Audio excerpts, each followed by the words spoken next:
तो मैं अभी आपको इसको कनेक्ट करने का तरीका बताता हूँ, किस तरह से इसकी वायरिंग होगी।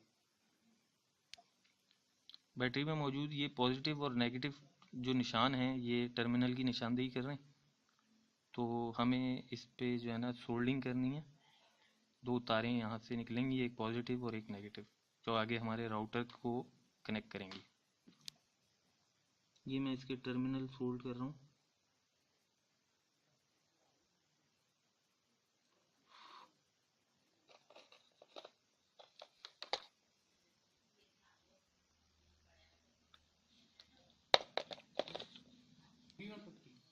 बैटरी पे मैंने टर्मिनल सोल्ड कर दिए हैं। ये पॉजिटिव वायर जो है इसको मैंने निशानदेही के लिए गिठान लगा दी है, और ये एक नेगेटिव वायर के टर्मिनल है।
तार दे।